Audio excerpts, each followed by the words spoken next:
Hello, White Sox fans, and welcome to another edition of the FutureSox podcast. As you know, we have been running a series here where we are doing a preview of all the teams in the AL Central. And today we are lucky to have Dan Hayes from The Athletic and working with the Minnesota Twins. How are you, Dan? I'm good. I got to escape the snow this morning and fly to Florida. So apologies for being the lucky one here on that. But yeah, I'm good. Great. So the big question that's been coming out of Minnesota here in the spring training time. I mean, obviously we'll get to all the actual, like real stuff with the players and that. But the thing that's been a huge story for us down here in Chicago has been the Ishbia brothers and their bigger investment into the White Sox. You've been obviously at the forefront of the story here, being in Minnesota and that whole thing kind of falling apart. What are the important details here that we need to know about this stuff? Basically, 2.5 months ago, Justin Ishbia looked lined up to purchase the Twins. He really wanted a team. He was basically hell-bent on buying a team. Obviously, they had a small investment in the White Sox before that. And, there'd been lots of talk, especially when his name surfaced, that he had told Jerry previously he wanted to buy the White Sox and was kind of rebuffed on that. And, hey, anytime you want to sell, but obviously Jerry loves baseball. He loves doing this and has no intention of selling right now. But sometime after it became public that Ishbia was a strong, real contender with the Twins, he was approached by the Reinsdorfs and, decided to buy up more of the shares of the other investors, which essentially took him away from being the Twins owner. He stalled his plans to be the Twins owner. And look, there's no, as the White Sox have made it clear, and John Greenberg did a great job reporting this story with me. The White Sox made it very clear that there is no plan in place right here. There's no handshake agreement, anything like that. But Justin Ishbia wants a baseball team. Justin Ishbia is not walking away from owning a baseball team. And the Twins, potential-wise, the White Sox, there's a lot more there, I think, in revenue. If they were to get a new stadium, all of that stuff. Long-term, the White Sox could be a gold mine if you were to get a stadium in an area where fans want to go and go there regardless of how the team is playing, the same as the Cubs have, where even when the Cubs suck, they still draw 30,000. If you could get something like that for the White Sox, man, wow, that product would be pretty incredible. The Twins as an organization right now are in such better shape than the White Sox are. Like in the short term, it'd be a great buy, but I just don't think there's the probable overall gain. Like everybody's talked about the White Sox being a monster, just a sleeping giant essentially. And the Twins are a nice product and they do have some potential, but they don't have the same kind of potential. And I think Justin Ishbia saw that and knows that somewhere down the road he's got a chance to buy the White Sox. And so he decided to go with the White Sox. And, the fact this, you look at his brother Matt, who owns the Twins, and the kind of phrase around those two is go big or go home. And the idea that the White Sox got that guy and the Twins don't, I mean, that could be a seismic shift in this division for decades to come if that's the case. And so obviously it's a pretty big deal. Yeah, I mean, I think him even not moving forward with the Twins was like huge news for White Sox fans. Like the ones that are on Twitter and like kind of, I think we see like Justin Ishbia, leading contender to buy Twins, and people are like putting memes up like, oh my God, like that would be terrible, right? But, we kind of talked about this story, and I think, Dan, I just think I could tell the people who read yours and John's stories on this and the people who didn't, right? Because there was some pushback, obviously, from the White Sox. But correct me if I'm wrong. Like, I think the two biggest like highlights from this story, right, are the fact that like he was he was really close to buying the Twins and chose not to. Yeah. And the Reinsdorfs they approached them about this, correct? Absolutely. It's not like Justin Ishbia isn't getting rid of the Twins for a Coke and a smile and to help Jerry Reinsdorf build a stadium. Right. Like it's just not. And regardless of what they say, like that's fine. There's no plan in place, but there's a reason why Justin Ishbia did this and didn't just move forward with buying his own baseball team. On January maybe 7th or 8th, in talking to a lot of people close to the sale, they were certain this team, the Twins, were going to be having picked a winning bidder by opening day. And that was going to be in place. They were confident, 100%. They felt very good about it.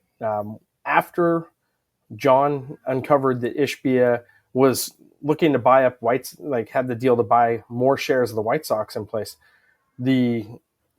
all accounts basically changed. The confidence level changed. It's now, we're going to know more in 30 to 60 days. Now, this was now a month ago, but we're going to know more in 30 to 60 days. We still think there's a good market, but the description of the market was adequate versus robust before. So it's clear that Justin Ishbia was the motivated seller. I had people all around baseball talking about how he'd been vetted by MLB, vetted by the Twins, and was making real serious inroads with business people in, business leaders in Minneapolis and the Twins territories, potential partners to buy into his group, that kind of thing. So he was absolutely serious, very for real about putting in the time and effort to get the Twins. Something had to change. And again, I appreciate what the White Sox are saying. They have to say that. One, you don't want Jerry Reinsdorf on a clock if you're the current White Sox. I know White Sox fans want Jerry Reinsdorf on a clock, but if you're the current ownership group, if you're the current administration, you don't want fans going with a countdown like, oh, Jerry's going to be done in 1 year. Why can't he be out now? So you leave the timeline empty. There's no pressure to sell right now, but clearly there's going to be something where Justin Ishbia wants that, because he wouldn't have wasted all that time and money and effort to do this, and the money is real. He was there to do it, and the impressive part would be if the White Sox get that stadium, because that place, it's just never had. It's a good ballpark, but it's just never had a reason for fans to go and stick around in the neighborhood. And there's good neighborhoods around. Bridgeport is great. The bars down the street are great, but nobody sticks around for post game, and especially if the team's terrible, nobody's sticking around.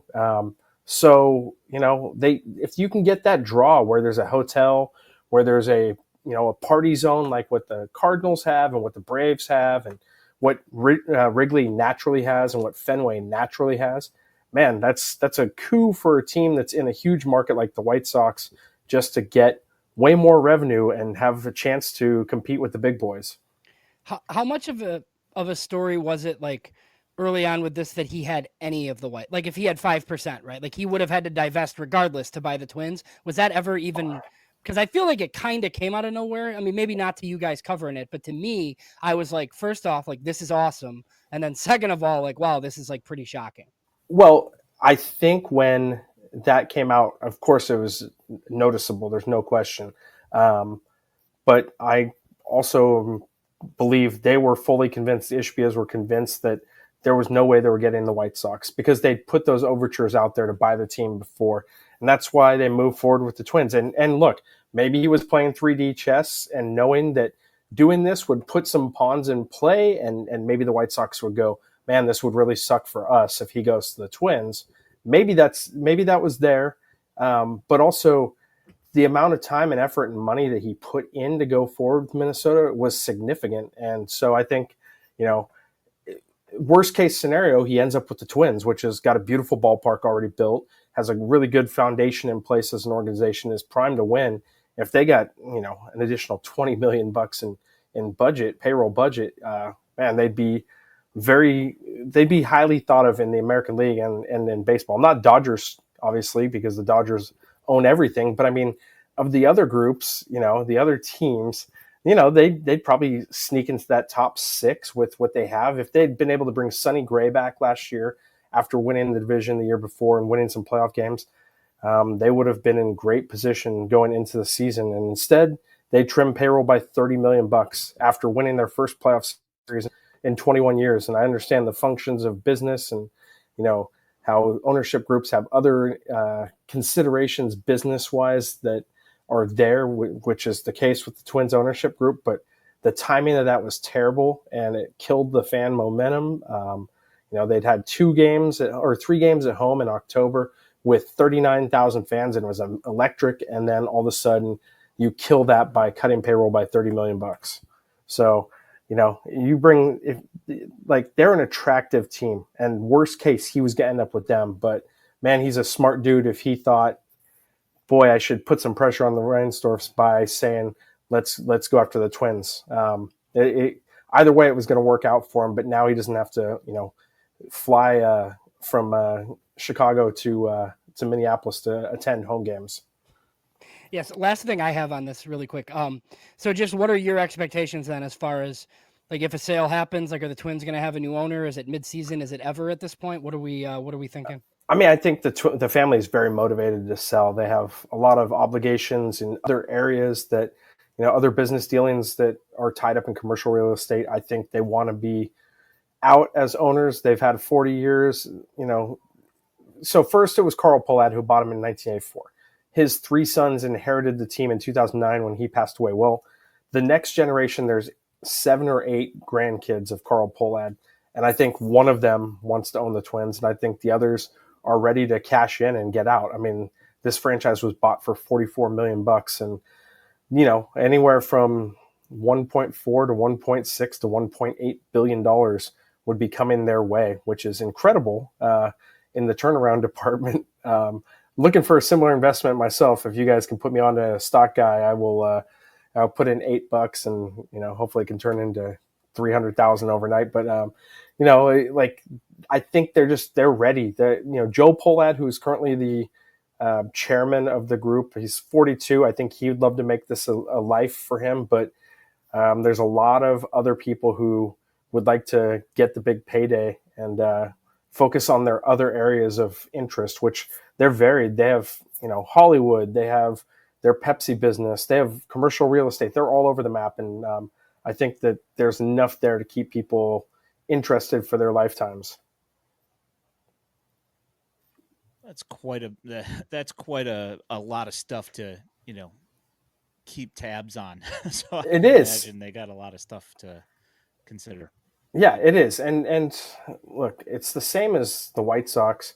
Twins fans want a new owner in the worst way. The similarities are striking, except for the difference in market size. The fact that the White Sox play in Chicago and have access to that size of a fan base comparatively. That's the only difference when you've got two teams that their fans have been saying the owners have been, not investing enough, and it's frustrating at times. And you hear, granted, I've covered both those teams, so I hear those fan bases more than the others, just because of followers I still have. And but it's very similar in the way that the complaints come. And look, it's understandable. I mean, fan frustration here is at an all-time high. When you look at this Twins team right now, I think and I know we're getting this later, but I think this Twins team is primed to win the division. And on our recent Athletic fan morale poll, the fans had the Twins 4th in the division, ahead of the White Sox. And it's like, and man, there's no playoffs in sight. And it's like, are you high? Like, what are you missing here? Because there's a full team in place right now, in a winnable division. So, I just think, regardless of how things turn out, the family's motivated and the fans are ready for a new ownership. So I think it happens. I don't know what that timeline's like, because this is a serious regrouping process. But it'll get there, I'm sure. Well, fan doom and gloom, gray cloud following them around aside. So we know that the Twins have players in place. What do you think that the expectations are for the Twins here in 2025? I mean, in the clubhouse and in the front office, they think they're going to win the division. You look at their rotation. They have rotation depth 1 through 7, which they're really excited about. Pablo Lopez had a middling season for him last year, and his if you look at his FIP and independent other metrics, his numbers were good. He ended up with like a 4.05 ERA or somewhere in that area. He could have been much better. He still strikes out a ton of batters. Joe Ryan was having potentially a 6 WAR season. He got hurt for the first time for real in his career. He had a groin strain the year before, but the first arm injury last year. He's healthy, and they're really excited about him. Bailey Ober is as consistent, and the White Sox have seen so much of him over the last couple of years.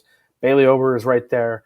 But behind that, Chris Paddock, it's his second full year removed from Tommy John surgery. They're really excited about him. He's in a contract year.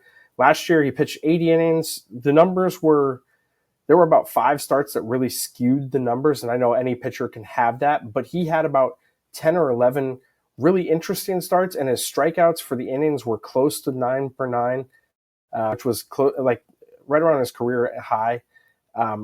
He's actually throwing right now as we're talking and looking great, and they're excited about him. And behind them, because Joe Ryan got hurt, because Chris Paddock only pitched 80 innings and got hurt last year, they have Simeon Woods Richardson, David Festa, and Zebby Matthews, who all were, Simeon Woods Richardson is a second-round pick who finally found his footing last year, got some velocity last year, looked good. And then Festa and Zebby Matthews were top 100 prospects. All of them basically got all their seasoning last year. So they don't have to learn at this point. They've already learned in the majors, and they learned in a pennant race the hard way as they were getting tired. They have those 7 to rely on, and behind them, they have a really solid, interesting group of guys at AAA. Like, they feel like their starting rotation depth is really good. Their bullpen is solid, 1 through 8 with Duran, Jax, Brock Stewart, who we've seen about 41 innings the last 2 years, and he's electric in those 41 innings. If he's healthy, and by the way, that phrase will come up a lot in this. If he's healthy, that's really the key for the Twins, because their bullpen's super deep, and their position side is talented. I mean, Byron Buxton, Carlos Correa, Royce Lewis, if they're healthy, are really good players. Correa and Buxton can be elite. Royce Lewis certainly has the home run power to be elite, but he just hasn't been able to stay on the field. And if they're healthy, it's a dynamic group.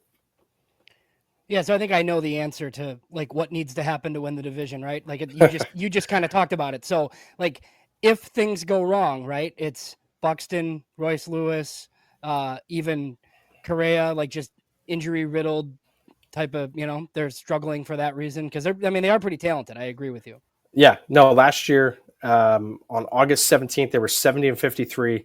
They had a 95% chance of making the playoffs. That's with Royce Lewis getting hurt on opening day and missing 58 games, or maybe it was a lot of games. But he misses a ton of time with a quad injury sustained while running the bases after homering in his first bat off Cole Reagans. Then, so they're still cruising. They have a really good, fun summer. I think it was Correa got plantar fasciitis in the other foot at the All-Star break and missed 53 games. Byron Buxton went out with a hip injury, and then Joe Ryan. So they've already lost at this point from their rotation Anthony DeSclafani before he ever threw a pitch in the first place. He got hurt in spring training. And then Chris Paddock went down at the end of June, and he never returned. They were still getting along with Ober, Ryan, and Pablo Lopez, and then 2 rookies. But then Joe Ryan goes down with the, I think it's a Terry's major, it's basically a shoulder injury. It's the same thing Grayson Rodriguez had from Baltimore. It didn't require surgery. He actually was fully healed, had complete resolution after 3 MRIs by November, and is throwing the ball like his numbers aren't good right now, but his velocity is good. His pitches have good action. So he's finding his way back. But when he went down, all of a sudden the Twins were counting on 3 rookies, Matthews, Festa, and Simeon Woods Richardson, who all were at career highs by early August and basically couldn't get 5 innings.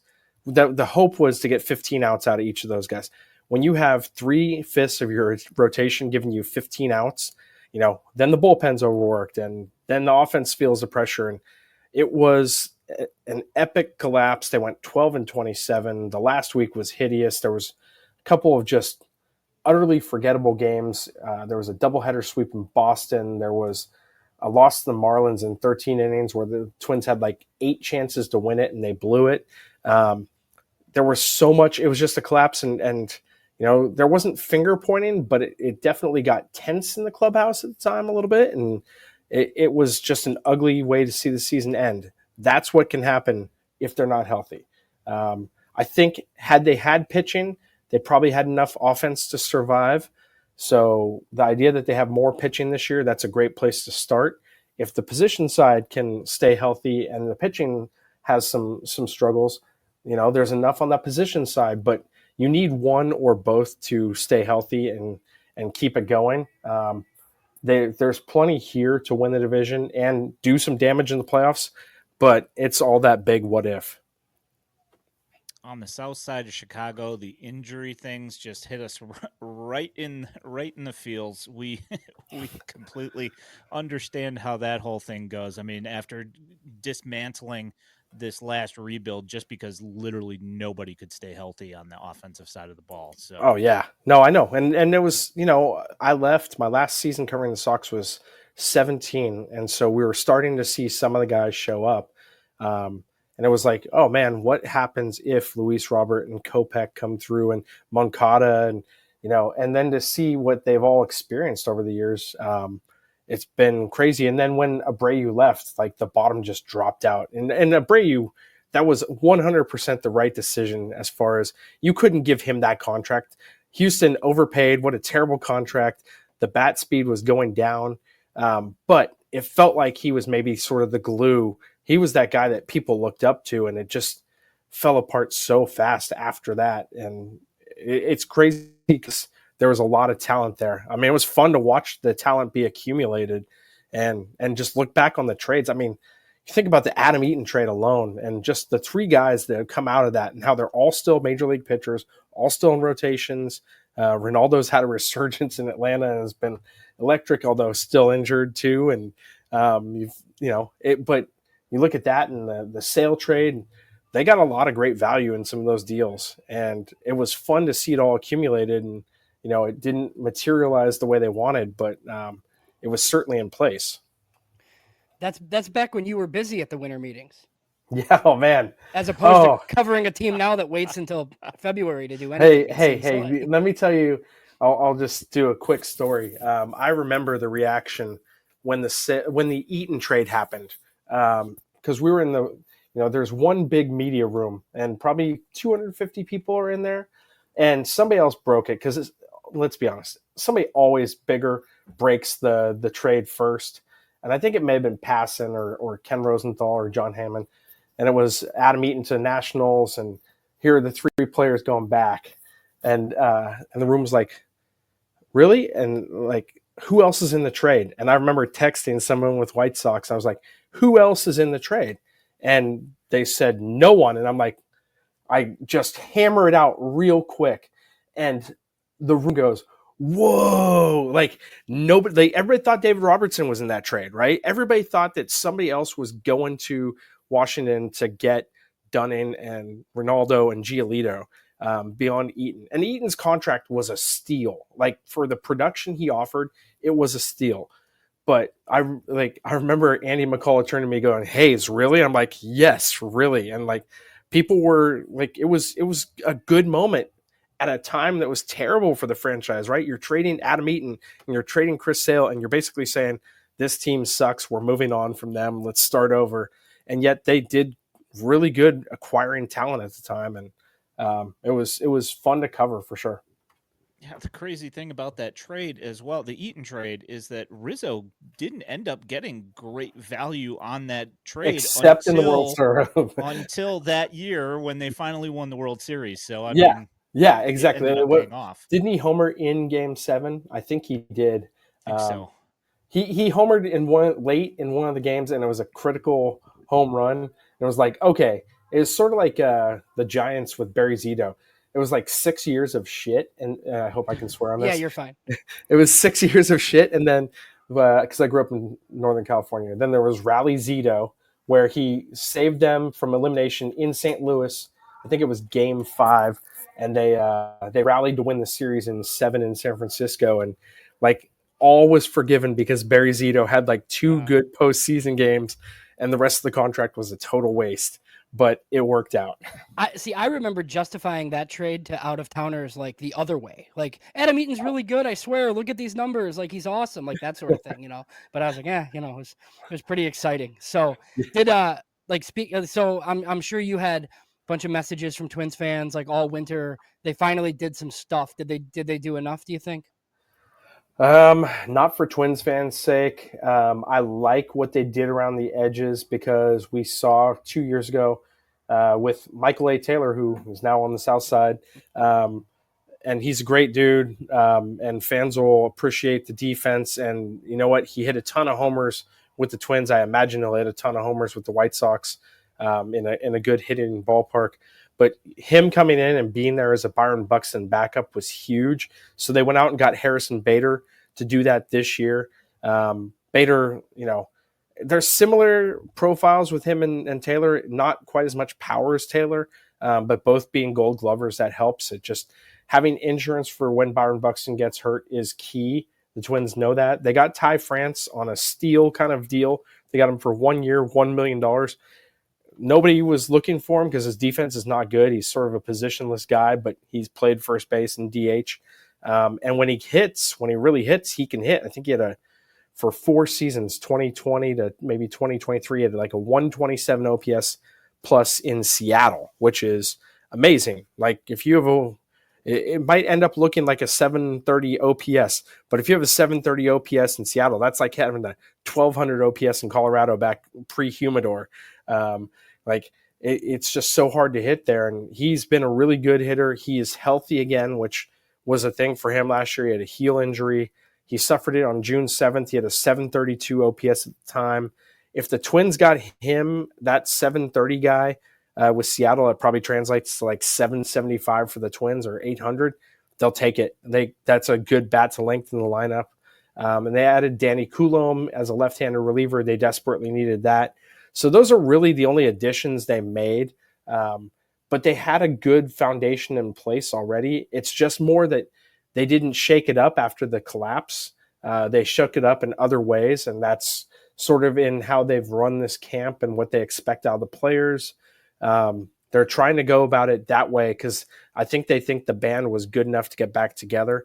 It was just sort of a bad mix on the last record, and they'll try to change it up.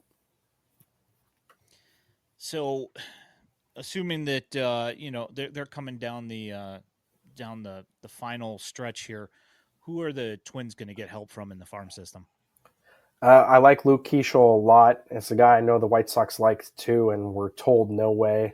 There was, I maybe got a little aggregated at the trade deadline because I was trying to basically say the two teams didn't want to talk to each other because why in the hell would the Twins want to help the White Sox get out of that mess and trade a player that they absolutely love? And why would the White Sox want to help the Twins, right?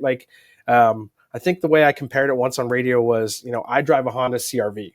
Now, I will sell you guys my Honda CRV, you White Sox guys, but I will sell you, I think it's got a blue book of $17,000. I'll sell it to you for $40,000. All right. You guys can buy it for $40,000. If you're willing to pay 40, you can have my CRV. I think that's how the trades talks came down. The Twins did not want to give up Luke Keeschel at all. Luke Keeschel was a really good player. He's looked at in camp too.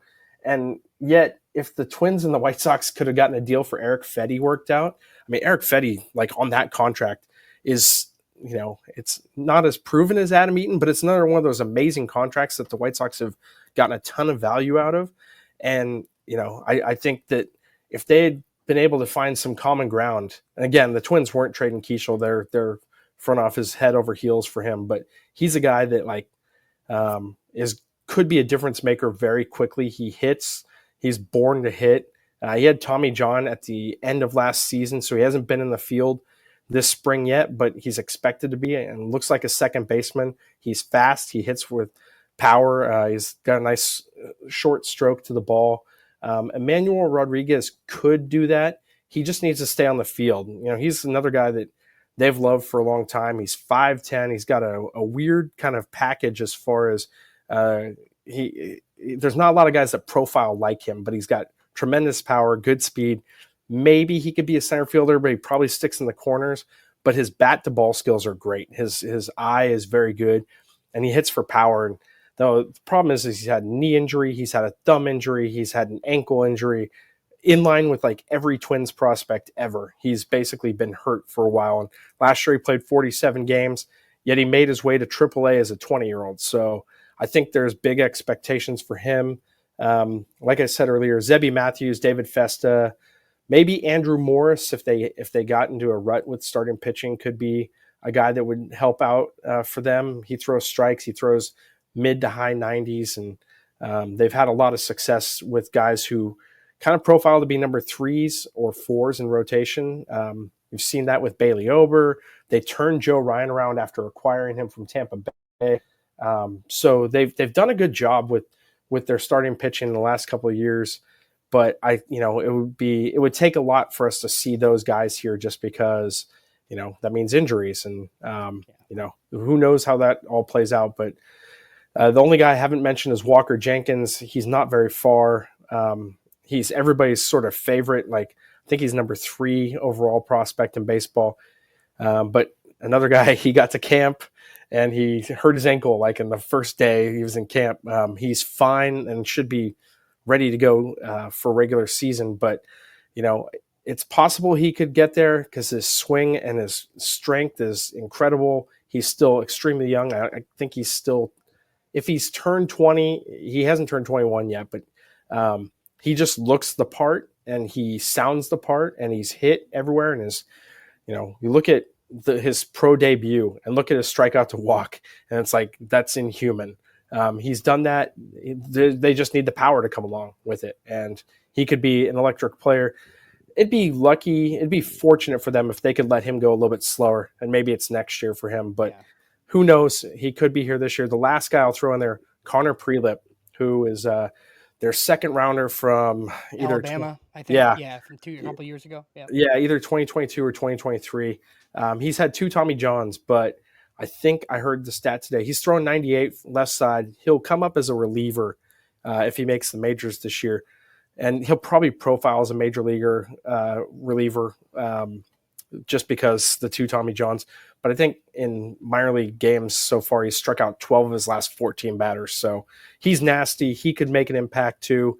And that might be an area where they need it if there's injuries in the bullpen. Yeah, Walker Jenkins he just turned 20 in February. So Yeah. He looks like he's 26, so...